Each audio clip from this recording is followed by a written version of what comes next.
Dalam rapat kerja Kementerian Keuangan bersama Badan Anggaran atau Banggar DPR RI siang tadi, Menteri Keuangan Sri Mulyani Indrawati memprediksikan pertumbuhan ekonomi pada semester pertama tahun 2020 ini akan minus 1,1 hingga 0,4%.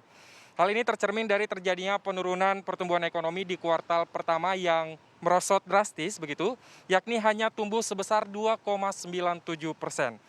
Nah, tentunya apabila kita bandingkan eksis, penurunan ini adalah penurunan yang tajam begitu karena di periode-periode sebelumnya rata-rata pertumbuhan ekonomi bisa tumbuh di kisaran 5 hingga di atas 5%.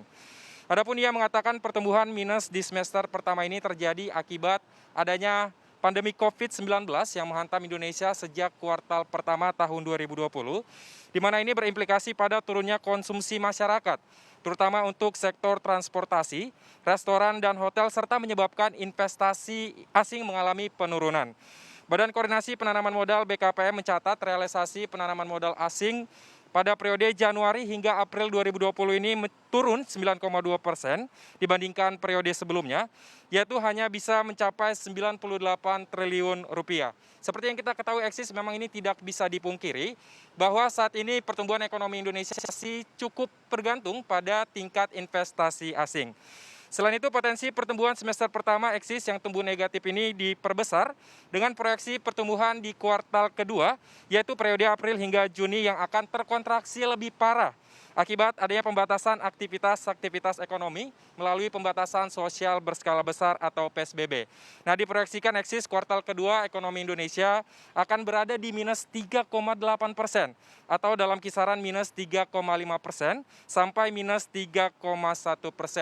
Berbicara mengenai skenario terburuk eksis, tadi Menteri Keuangan Sri Mulyani mengaku bahwa ada potensi terjadinya resesi di Indonesia, namun potensi ini tidak besar karena ia menangkap adanya sinyal-sinyal pemulihan ekonomi di kuartal ketiga.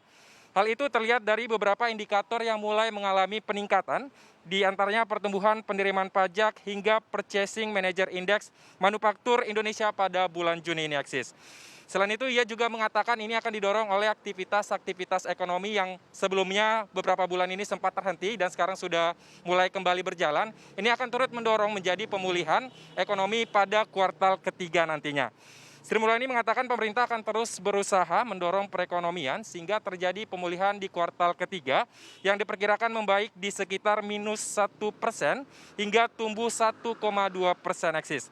Dan ini tentunya akan diperbaiki terus-menerus sehingga nantinya pada kuartal keempat akan terjadi peningkatan kembali, yaitu akan tumbuh proyeksi pertumbuhan ekonomi Indonesia akan tumbuh positif, yaitu berkisar 1,6% hingga 3,2% di kuartal keempat, yaitu pada akhir tahun nantinya.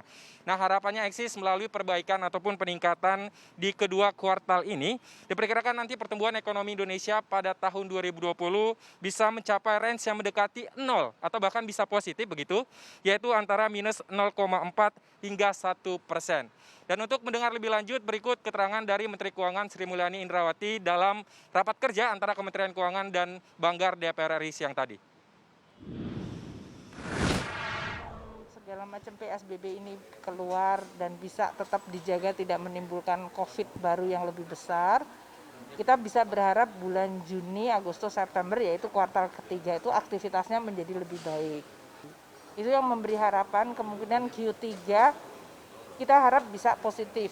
Namun resiko untuk tadi yang saya sebutkan range negatifnya itu masih kita sertakan di dalam presentasi hari ini.